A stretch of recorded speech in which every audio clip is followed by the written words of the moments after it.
Hola, ¿qué tal? Mi nombre es Sandra Banotti, soy la doctora Sandra Banotti, los acompaño en esta materia de evaluación neuropsicológica en evaluación de la atención. Bueno, vivo en la ciudad de Buenos Aires, estoy acá en mi casa, en el barrio de Villa Urquiza, y bueno, esperemos que podamos compartir a través de estos videos interactivos, a través de las actividades y a través del foro, los conocimientos acerca de la evaluación de la atención en personas adultas. Así que déjenme compartir esta pantalla.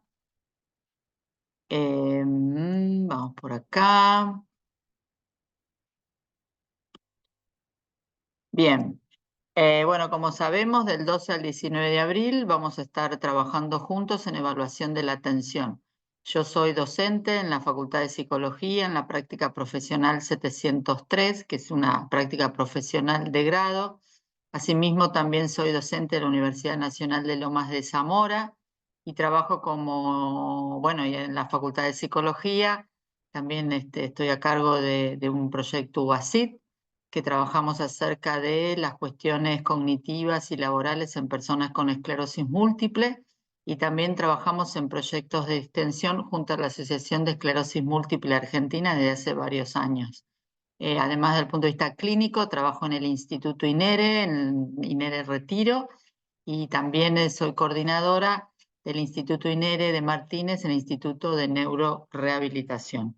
Vamos a trabajar en dos partes para trabajar los contenidos que ustedes ya lo tienen en el programa, es decir, la idea es un poco trabajar una primera parte. Este primer video es acerca de los procesos que implica una actividad, una tarea atencional, y en la segunda parte vamos a hablar específicamente de los tipos de evaluación, de algunas de las evaluaciones y la incorporación de herramientas digitales. Ahí tienen la bibliografía obligatoria que la encuentran en el campus, y como así también, después se agrega también bibliografía opcional.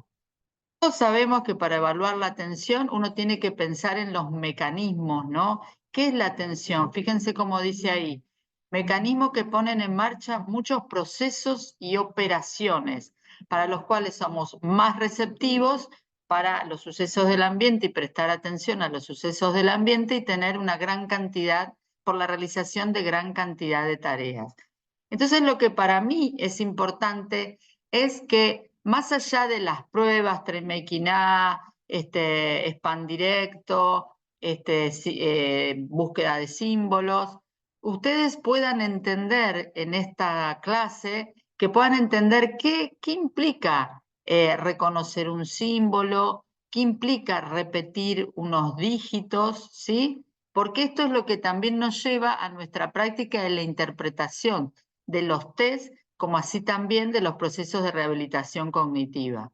Entonces, lo que se plantea, fíjense que los procesos implicados son selectivos, de distribución y de mantenimiento-sostenimiento. Es decir, selectivo, tenemos que dar respuesta a un estímulo, ¿no? Por ejemplo, como dice el ejemplo, concentrarse en la lectura de un subte. De distribución, tenemos muchos estímulos, entonces nosotros tenemos que distribuir nuestra atención en relación a los diferentes estímulos que se nos presentan.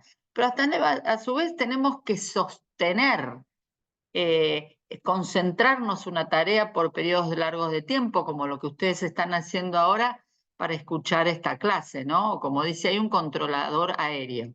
Entonces, más allá de cuando uno habla de la atención selectiva, la atención sostenida, son esos, digamos, ¿de dónde surgen esos nombres y esos tipos de atención? De los procesos implicados. A su vez, bueno, por un lado tenemos como atención es en los mecanismos, como dijimos recién, en la activación y el funcionamiento de las operaciones de selección, de distribución y mantenimiento, pero también la capacidad individual que tenemos las personas en relación a estrategias atencionales para mejorar nuestro funcionamiento. Entonces, por eso uno está hablando de la metaatención, es decir, la posibilidad que todos tenemos de automodificar el entorno para tener estrategias más satisfactorias para poder prestar atención o concentrarnos en un estímulo, ¿sí?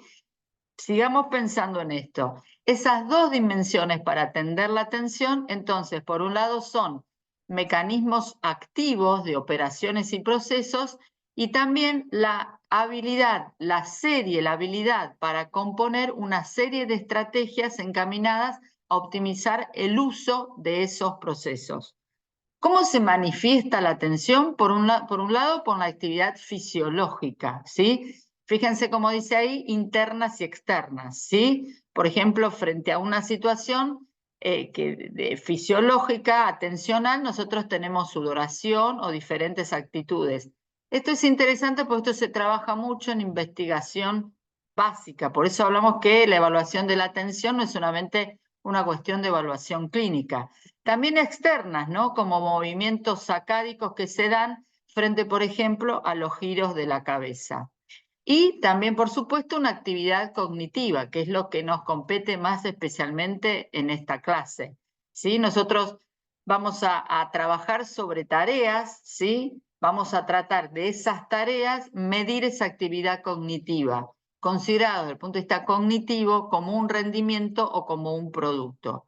Por ejemplo, en investigación básica uno evalúa tiempos de reacción, estudia tiempos de reacción, detección, discriminación, identificación, el recuerdo de los estímulos, el reconocimiento y la búsqueda.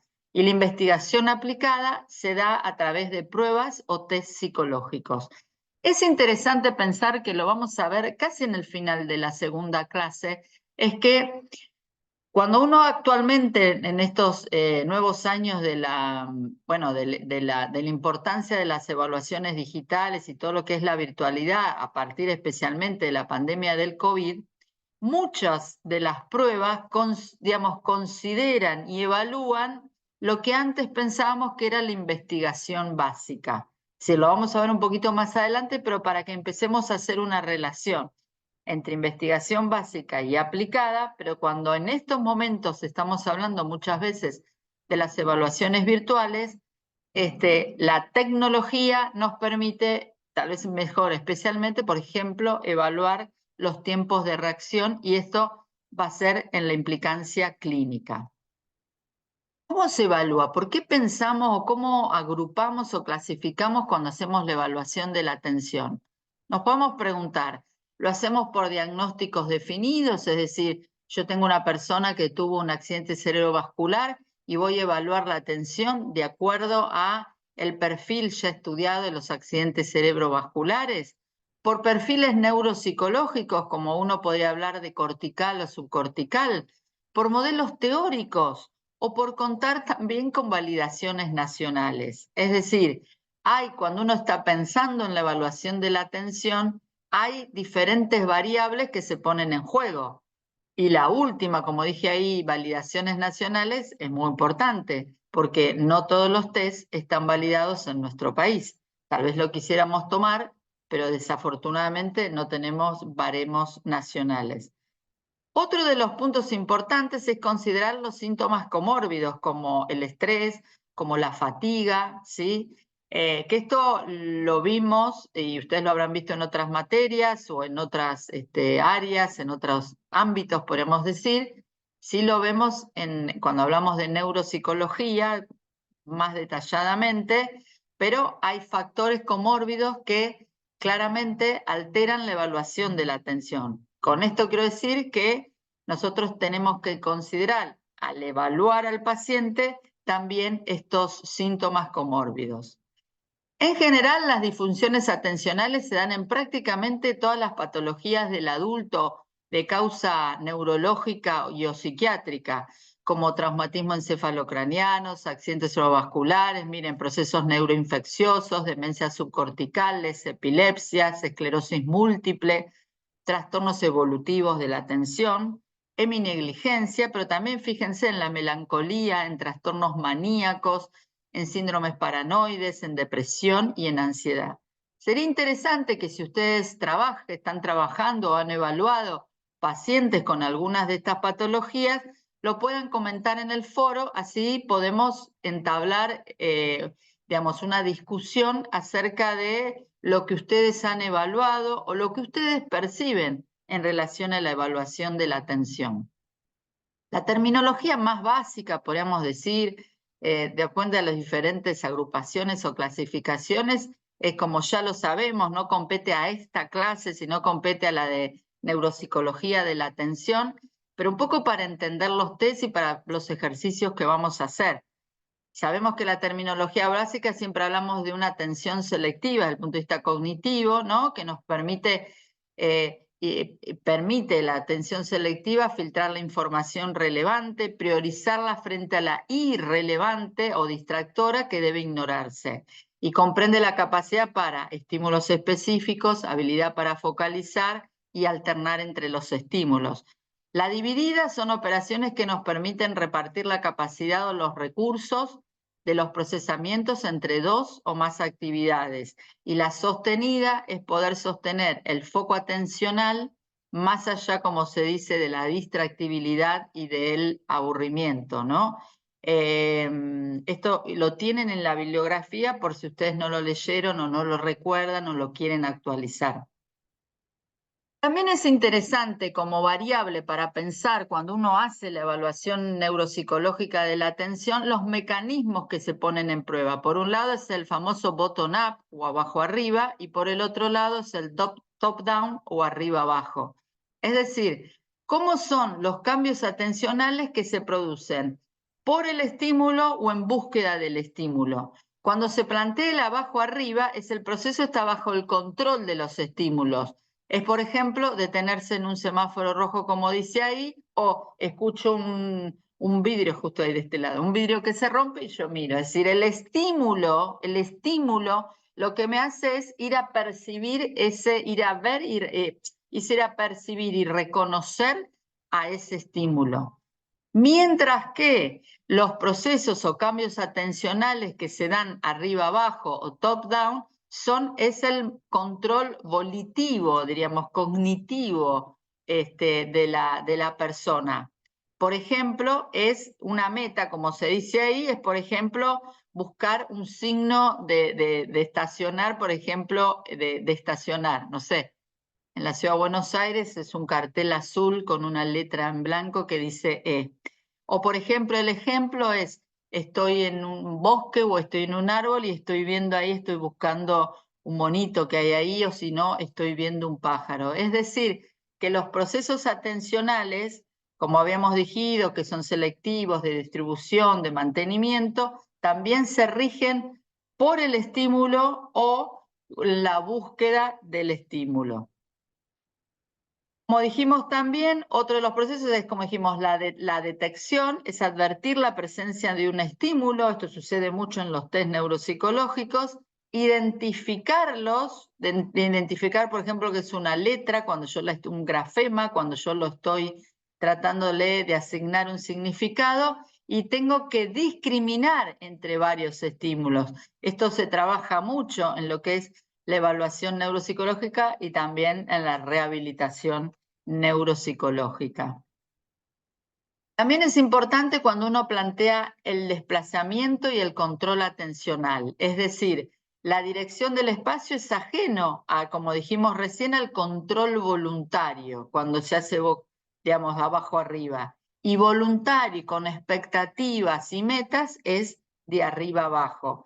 Esto es interesante porque esto es un poco cuando uno hace la evaluación de la heminegligencia, ¿no? Cuando uno está pensando en la distribución, en el desplazamiento de los estímulos, por ejemplo, de los test neuropsicológicos, tenemos que considerar si la persona neglige alguno de sus lados para poder ubicar el material. ¿Por qué? Porque está regido por el estímulo.